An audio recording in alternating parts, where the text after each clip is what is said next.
যদি আপোনালোকৰ হাতত ৰেচন কাৰ্ড আছে এই ৰেচন কাৰ্ড থাকিলে আপোনালোকে অৰুণোদয় আঁচনিখন লাভ কৰিব। বহুত মানুহে মোক কমেণ্ট কৰি সুধি আছিল যে আপোনালোকে অৰুণোদয় আঁচনিখন এতিয়ালৈকে আবেদন কৰিব পৰা নাই। তো আপোনালোকে কেনেকৈ আবেদন কৰিব পাৰিব? ৰেচন কাৰ্ড থাকিলে আপোনালোকে আবেদন কৰিব পাৰিব। আপোনালোকৰ যিটো গাঁও পঞ্চায়ত আছে এই গাঁও পঞ্চায়তৰ আপোনালোকে প্ৰেচিডেণ্টৰ লগত যোগাযোগ কৰিব, যোগাযোগ কৰি কিনে আবেদন কৰিব পাৰিব। এইবাৰ আবেদন নকৰিলে আপোনালোকে ফেব্ৰুৱাৰী মাহৰ 20 তাৰিখে আপোনালোকে কিন্তু 8,000 টকা লাভ কৰিব।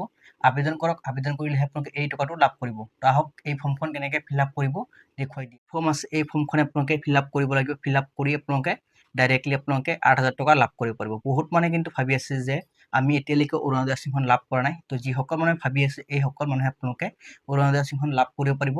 আপোনালোকৰ গাঁও পঞ্চায়তত যাই কিনে খবৰ ল'ব, খবৰ লৈ কিনে আপোনালোকে আবেদন কৰিব পাৰিব। এইবাৰে আপোনালোকৰ শেষ সুযোগ আৰু last chance.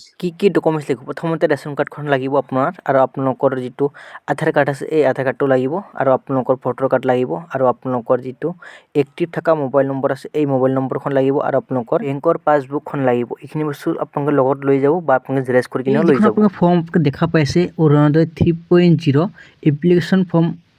R you existing beneficiary under Orunodoi scheme? যদি আপোনালোকে আগতে অৰুণোদয় আঁচনিখন লাভ কৰিছিল তেনেহ'লে ইয়েছৰ লগত যিখন বক্স আছে এই বক্সখনত টিক মাৰ্ক কৰিব, আৰু যদি আপোনালোকে এইবাৰে এপ্লাই কৰি আছে তেনেহ'লে নোৰ লগত যিখন বক্স আছে এই বক্সত টিক মাৰ্ক কৰিব। পাছপোৰ্ট চাইজ ফটো এক কপি দিব, ফটোৰ ওপৰত চিগনেচাৰ কৰিব। ইয়াতে আপোনালোকৰ ৰেচন কাৰ্ডৰ নম্বৰটো দিব, ইয়াতে আপোনালোকৰ ডিষ্ট্ৰিক্ট নেম দিব, ইয়াতে আপোনালোকৰ LAC য'ত আছে তাতে লোকসভা নামটো দিব। এপ্লিকেশ্যনৰ ফাৰ্ষ্ট নেম মিডিল নেম থাকিলে আপোনালোকে দিব, নাথাকিলে নিদিলেও হ'ব। লাষ্ট নেমটো আপোনালোকে ধুনীয়াকৈ লিখি দিব। ইয়াতে আপোনালোকৰ গাৰ্জেন নেম দিব, যাৰ নামত এপ্লাই কৰি আছে তাৰ গাৰ্জেনটো দিব। গাৰ্জেন নামটো ইয়াতে দিয়াৰ পাছত আপোনালোকে কি কৰিব, ইয়াতে আপোনালোকৰ জেণ্ডাৰটো ইয়াতে চিলেক্ট কৰিব। তো ফিমেল হয়, ফিমেলৰ কাৰণে একচুৱেলি এই অৰুণোদয় আঁচনি ফৰ্মখন দিয়া হৈছে।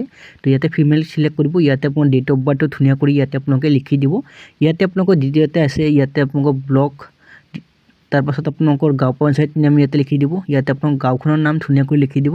আপোনালোকৰ লোকেলিটি এণ্ড লেণ্ডমাৰ্কৰ নামটো ইয়াতে ধুনীয়াকৈ লিখি দিব। ইয়াতে আপোনালোকৰ এক্টিভ থকা মোবাইল নম্বৰটো ধুনীয়াকৈ লিখি দিব। আপোনালোকৰ এৰিয়া পিনক'ডটো দিব, আৰু আপোনালোকৰ হাউচ নম্বৰ দিব, আপোনালোকৰ পুলিচ ষ্টেচনটো দিব। নেক্সট পেজটো দেখুৱাই দি আছোঁ। নেক্সট পেজটো আপোনালোকে এনেকৈ পাব। তো ইয়াতে উইণ্ডো দিব্যাংগজন দিৱস ওমেন AAY বেনিফিচিয়াৰী আনমেৰিড যিসকল ব্যক্তি আছে ইয়াতে 5টা কেটেগৰী মানুহে আপোনালোকে এপ্লাই কৰিব পাৰিব। আপোনালোকৰ বছৰি ইনকাম 2 লাখতকৈ তলত হ'ব লাগিব। ইয়াতে আপোনালোকৰ বেংক একাউণ্ট দিব, bank name, bank branch name ইয়াতে দিব। বেংকৰ যিটো IFSC কোড আছে IFSC কোডটো আপোনালোকে ধুনীয়াকৈ লিখি দিব। আপোনালোকে পাছবুকতে পাই যাব। তাৰপাছত আপোনালোকৰ বেংকৰ যিটো আপোনালোকৰ পাছবুকৰ ফ্ৰণ্ট চাইড আছে এই ফ্ৰণ্ট চাইডটো আপোনালোকে জেৰেক্স কৰি কিনে এই ফৰ্মখনত গাঁঠি দিব লাগিব। ইয়াতে আপোনালোকে ইয়েছত ক্লিক কৰিব। তাৰপাছত আপোনালোকে ইয়াতে তললৈ আহিব। তললৈ অহাৰ পাছত আপোনালোকে ইয়াতে আপোনালোকৰ যিটো আধাৰ কাৰ্ড আছে এই আধাৰ কাৰ্ডৰ 12টা নম্বৰ আপোনালোকে ইয়াতে ধুনীয়াকৈ লিখি দিব। তাৰপাছত আপোনালোকৰ যিটো ভোটাৰ কাৰ্ড আছে এই ভোটাৰ কাৰ্ডটো আপোনালোকে ইয়াতে দিব লাগিব। তো ইয়াতে এপিক নম্বৰটো ইয়াতে ধুনীয়াকৈ লিখি দিব। ইয়াতে চেল্ফ ডিক্লেৰেশ্যনত আপোনালোকে ইয়াতে ইয়েছ কৰিব। ইয়েছ কৰাৰ পাছত আপোনালোকে তললৈ আহিব।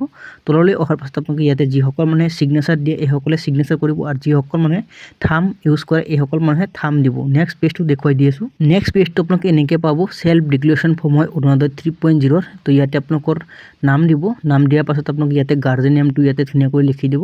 গাৰ্জেন নেমৰ লগতে আপোনালোকে ইয়াতে বয়সটো দিব, আপোনালোকৰ গাঁওখনৰ নাম দিব, ইয়াতে আপোনালোকৰ সম্পূৰ্ণ এড্ৰেছখিনি দিব, ইয়াতে আপোনালোকৰ ৰেচন কাৰ্ডৰ নম্বৰটো দিব। তাৰপাছত মই দেখুৱাই দি আছোঁ। তললৈ আহিব। তললৈ অহাৰ পাছত আপোনালোকে এনেকৈ তলত আহিব। তলত অহাৰ পাছত আপোনালোকে 4টা অপশ্যন পাব। ইয়াতে মই আপোনালোকক দেখুৱাই দি আছোঁ 4টা অপশ্যন কি কি অপশ্যন পাব।